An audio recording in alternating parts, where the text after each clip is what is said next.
Hello all, and welcome back to another Rules Snippets for the deep cuts and Blades in the Dark. In this video, we're going to talk about actions and how they've changed. This will not include teamwork and covering others, etc.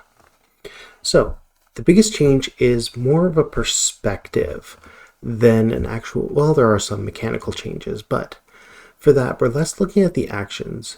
Your characters are talented in what they do. It's assumed that they are going to do well. What comes up is the threats for these roles. So it's not a matter of if you're going to stab and take out the thug, it's are they going to hurt you? So before each roll, it's determined what threats there are. Usually it's a single threat, but if there's multiple ones, we'll get into that in a second. So we're starting with this perception. So you want to get into scuffle, the threat is you may get hurt. So you gather your dice as normal and roll it and assign a die to the threat. So with that, if there are multiple threats, for example, you're fighting 2 or 3 people, you want to take them both out, the threat is either of them could end up injuring you, you would assign what you roll and the dice to different ones. Threats that have no dice assigned are assumed to have failed.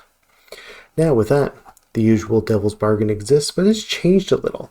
This can either be a new threat introduced or a cost. A cost could be marking stress, spending coin, losing an item, losing faction harm, taking a clock, etc. Losing rep even.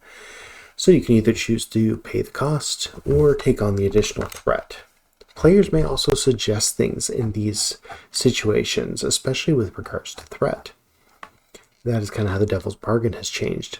Position and effect are pretty similar. You can reduce your threats by pushing yourself or trying to do more than you're attempting to by introducing additional or more dangerous threats. However, if you're in a control position, you're not likely to make a roll anymore.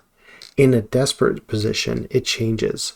Usually, a 6, you remove a threat entirely. A 4 or 5 on a risky roll, you reduce the threat, and a 1 to 3, you take the full-on consequence. On a desperate roll, you only avoid the threat on a 6, and on a 1 to 5, you suffer the consequences.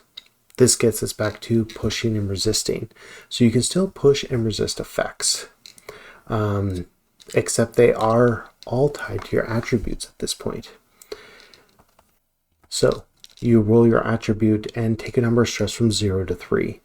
Critical is 0, 6 is 1, 4 or 5 is 2, and 1 to 3 is 3 stress when pushing yourself or resisting. This has changed a lot from the base rules. Reducing the consequence brings it down a degree, much like anything else. If you roll,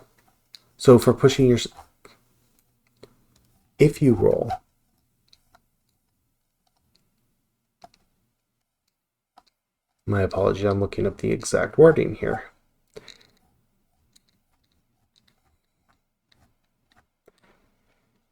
If you push yourself, you can either get a bonus die or reduce the consequence as normal, as well as boost the effect or position that you're in to a certain degree, though this is more of removing the threats than it once was. You can do this for each threat if you wish to resist. There's also a way for teams to work on this, however, we're not getting to that in this video. The last thing is edge. If you roll more 6s than you need, you gain an edge for the mission. These all disappear once we move into downtime section, but they can be used as a kind of assist or free push yourself, granting a +1 die. All right, with that, +1 die, boost effect, etc., as well as help a teammate. So, with that kind of covers how the action rolls have changed from whether you succeed to overcoming threats. One thing I didn't mention is always possible in a situation of threat of failure. This, when added, makes it a little closer to the original way action dice worked.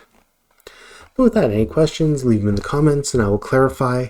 Thank you for your time, and I hope you're all safe out there. Bye for now.